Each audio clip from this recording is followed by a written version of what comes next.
Good afternoon, my Real News Media TV family. Welcome back to the channel for another news update for December 10, 2023. And in the news this afternoon, Harborview residents and the fisherfolk wake up to thousands of dead fish. This is absolutely scary, declared Mary Jones when she beheld thousands of dead fish lining the Harborhead shoreline in Harborview, St. Andrew yesterday morning.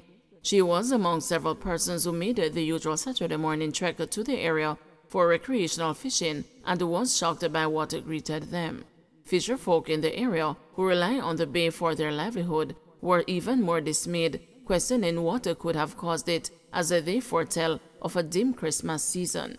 The dead fish, mostly sprat, started floating and washing ashore about 10 o'clock, and as the morning progressed, the entire shoreline, as far as the eyes could see, was covered by the massive fish kill. The residents claim this was the second occurrence in the last month, but the other was not of this magnitude. The incident occurred in the vicinity of the recently opened multi-billion-dollar Kingston dry dock, and the residents blamed the fish kill on a vessel that has been anchored near there for some time. But the National Environment and Planning Agency debunked those allegations, attributing the phenomenon to a build-up of oxygen-depleting algae. The fish, in essence, suffocated. It is not a new phenomenon, explained Anthony McKenzie, Director of Environmental Management and Conservation at NEPA, but it's a much wider issue than just the discharge of a ship. Acknowledging that it was not uncommon for vessels to cause harm to sea life, he stressed that yesterday's occurrence was unrelated to that. You can look out and see the red-brown color in the water with the algae, and then there is a normal greenish color, he said, explaining that an increased proliferation of algae depletes the oxygen level in the water. Based on observations, it is a couple thousand fish that have died. We are noticing a trend for that section of the harbor this time of the year, but red tide is not unusual to the harbor, McKenzie told the news, adding that some algae are toxic and thus may become more harmful to marine life. Just like there is a problem with us catching the small fish, if millions of these fish are killed, it must affect everybody, the fishers and also the vendors and our customers, fisherman Winston Monroe lamented. We are going to feel some of its impact in the Christmas and some of it afterwards. He added, we are licensed to fish in the harbor, and with this major fish kill, the fish that we were relying on are being killed prematurely. A meeting has been called for tomorrow with members of the fishing village, he said, to examine the impact of this major fish kill and to chart a way forward during and after the Yuletide season. We want to have a meeting among ourselves before we take it to the environmental people them to see what is going on, Monroe told the news. Jones told the news that over the last couple of days, she has seen scores of dead fish washing ashore along the Palisadoes Strip and other popular fishing spots nearby where she does recreational fishing. But this is the worst I've seen it. It was absolutely scary. I want to go fishing in this area for a while because I don't know what is causing this, and I don't want to take home any fish that's going to harm me or my family, she said. NEPA will be conducting tests in the area as it continues its investigation into the incident. Operations at the Saxar International back to normal. The operator of the Saxar International Airport in Montego Bay, St. James, has advised that flight operations at the airport are back to normal following issues on Saturday evening with lighting on the runway. MBJ Airports Limited said the runway lights became unserviceable at approximately 7:05 p.m. and the issue was resolved at 9 p.m. It said 2 flights which were diverted to Kingston returned to Montego Bay last night. A flight scheduled to depart to Calgary in Canada was cancelled. Scammers creating fake bank pages to lure customers. With Christmas fast approaching, consumers have increased their use of websites belonging to financial institutions to conduct their various transactions.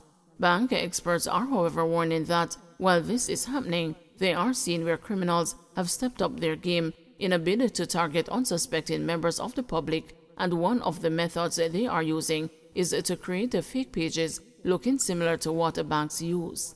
To clamp down on this activity, financial institutions are warning customers to look out for the signs. One bank, the National Commercial Bank, sent out emails to warn customers on some of the things they should look out for. Sneaky tricks scammers use to make you think their emails or websites are the real deal. They might change a couple of letters in an email address or make a website look like a legitimate business, like your bank, for example. And they're good at it, but we've got tips to help you see through their tricks, the banker said in an email. Give the sender's email, website address a second look for any funny business or typos, the emails said. Check if the website is secure. And remember, just because it starts with HTTPS doesn't mean you should let your guard down. It's not a guarantee of safety.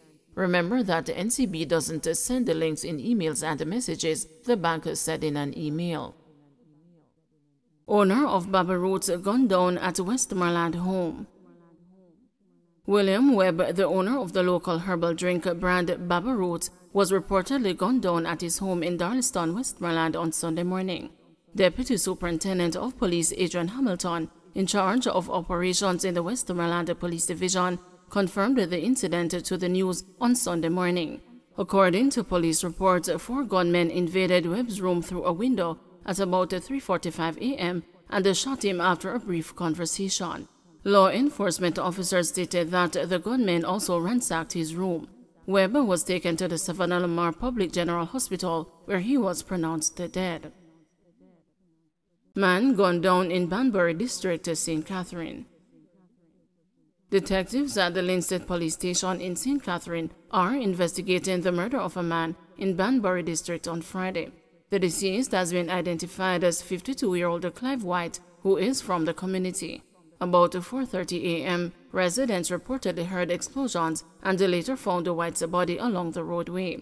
The police were summoned and the checks revealed that White had multiple gunshot wounds to the upper body. He was transported to the Linstead Hospital, where he was pronounced dead. No motive has been established for White's murder. Jamaica issues call to action at a COP28. Jamaica on Saturday issued several calls to the action at the United Nations Climate Change Conference in Dubai, while declaring that it has scaled up its own climate change action plans. Matthew Samuda, Minister with responsibility for water, the environment and climate change, reaffirmed Jamaica's commitment to accelerate the transition to renewable energy sources, targeting approximately 30% reduction in carbon emissions by 2030. Mr. Samuda said Jamaica has also commenced the electrification of the state-operated fleet of buses, starting with 100 to be delivered in 2024, with other sectors to follow. However, Mr. Samuda stressed that there is a need for the global community to bolster international cooperation, facilitating the transfer of green technologies to developing nations. In that regard, he's urging that the phase-out of fossil fuel be pursued as a priority.